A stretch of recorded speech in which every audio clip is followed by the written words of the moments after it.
project managers are always having a schedule in front of their eyes. The schedule is like the book of one source of truth.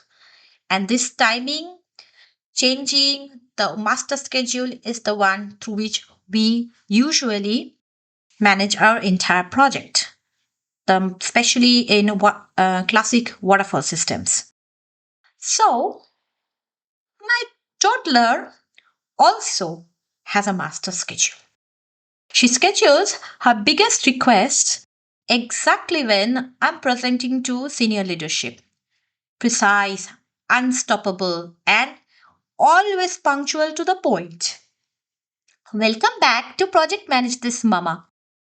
I am Tani, host of Tani Talks Test, and this is my new series where I talk about the different challenges I face as a working mama, but especially in project management, because project management is where my core skills lie and where I have been working for the last few years.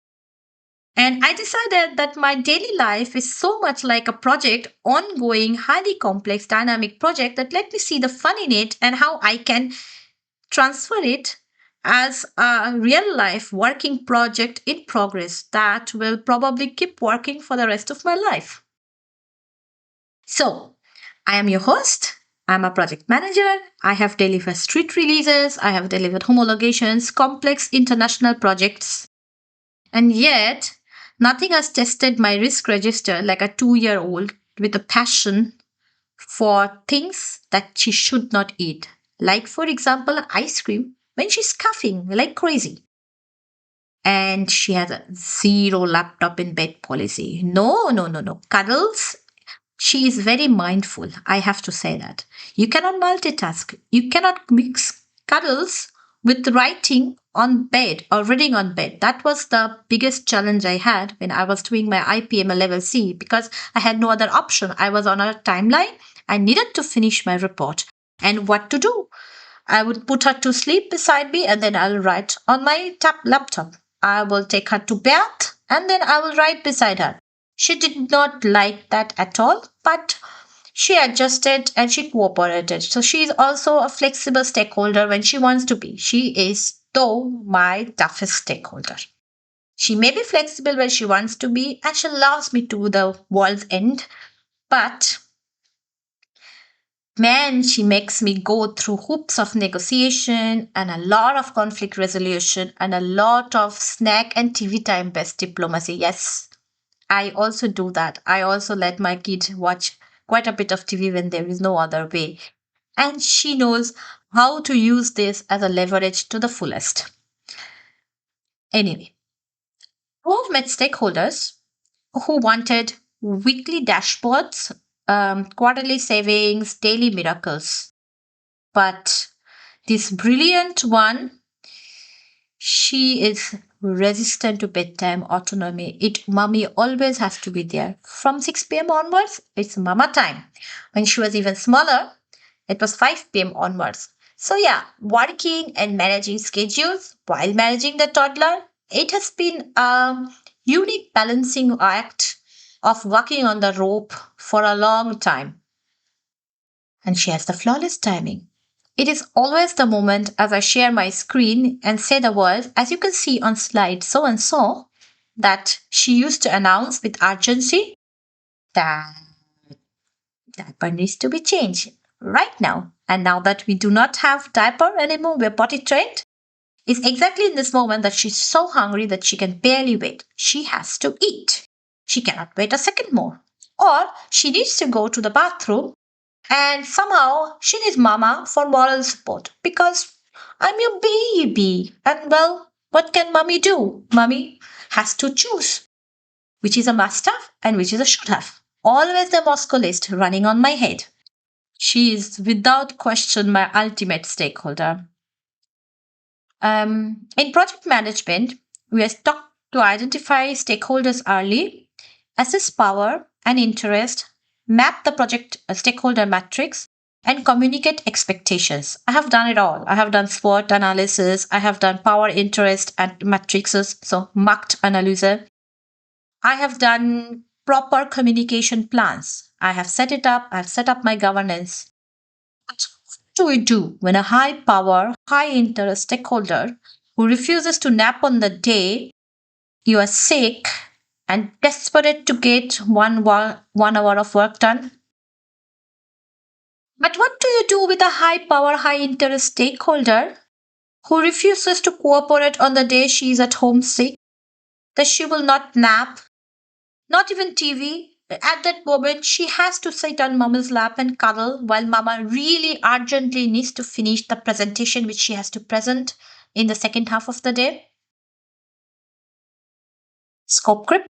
The scope of the cuddle could not be reduced, so I have to manage somehow.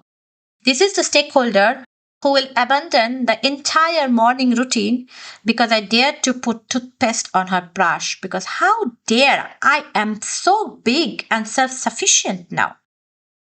And she has no problem with public escalations of conflict.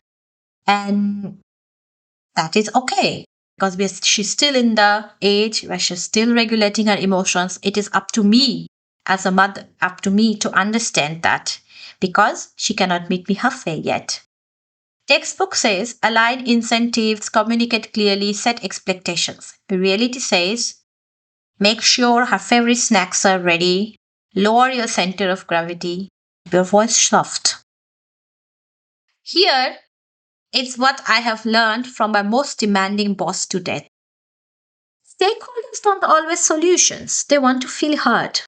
When my baby collapses on the floor because I cut the kiwi in the wrong direction, I no longer scramble to fix it. I sit next to her and name it. Yeah, that was really bad. I should have asked you how I should cut the validation first, solutions later. The moment I stop fixing everything is the moment my baby can starts to recover.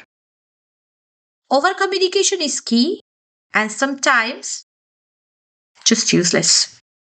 I have offered 15 minutes warning, 5 minutes reminder, 10-second countdown. And still, playground departure always triggers a formal complaint. Never, ever having time to play. Every single time.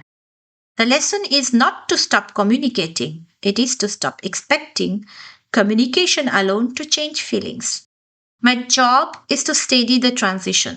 One last slide, one last swing, one clear next step. We are leaving the park and we will do it together. Number 3, knowing when to pivot. If the team, I mean the child, has other priorities, pushing the original agenda creates more rework. Like, for example, when I have to go to Durga Puja, I so want my baby to also dress up in a beautiful Indian dress. But it totally depends on what she's feeling at that moment. And sometimes she just doesn't feel it. And so instead of forcing it on her, I just let her decide because for me, it is important that she learns to have fun and she does not associate going to this Durga Puja as something she's forced to do because mommy forces her to wear something. So I pivot. And that is why sometimes you have to prioritize what is more important. And if your end goal, you have to maintain your end goal and thereby let go of some of the milestones in between, then that is what you do. The fastest route to delivery is sometimes really a detour through connection. Number 4, celebrate all the wins, however small. Did she put a t-shirt on today? Lunch worthy. Finished breakfast before going to daycare? Promotion worthy. Did I make it to 9 a.m. without crying? Victory dance worthy. Small wins accumulate into momentum, and momentum buys grace for the harder moments. Microscale track. Mirror the feeling. You're sad, the kiwi is different. Offer a regulated voice and a regulated body. They borrow your calm before they can build their own. Collaborate on choices with boundaries. We are leaving. Do you like to hop? Do you like to stomp? Is rituals as rails. The good night song, the high five at the door, the reading the book before falling asleep, the routines that are process documents for these tiny humans. For my fellow project managers, judging quarterly breaks and snack breaks, here are the 5-item toolkit I keep in handy. Buffer. When you can, build 10 extra minutes before and after key transitions. If it is not in the calendar, then it is in your expectations. Red team your day. Identify the two riskiest transitions and pre plan a soft landing for each. Snack based diplomacy. Regulated blood sugar is a stakeholder engagement. Keep a boring, dispensable snack always with you in your go to bag that you know your toddler loves. Single sentence score. One sentence your tired brain can remember. Put on shoe, we go to daycare, we hug at the door. Self check, stand up. What do I need to be okay today? Write it down, honor it. Wrap ups and takeaways. Managing toddlers and teams require empathy, flexibility, clear boundaries, and a sense of humor about the chaos. It is not about control, it is about influence. Influence in practice looks like crouching on a sidewalk with open armed hugs, motivating your kid to take those last few steps uphill. Sometimes the sweetie you're encouraging is your child. Sometimes it's you. Both count. What's next? Stakeholder management is just the beginning. Next episode, stand ups, sit downs, and meltdowns. The daily rituals, the emotional detours, and the performance reviews you never asked for, featuring a toddler, a toy laptop, and a hallway meltdown. If this episode helped, follow my podcast, read my blog, share it with a friend, get in touch with me. I love to hear about your life and your experience. Tell me the funniest timing clash between work and parenthood. Project Mom Office remains in session.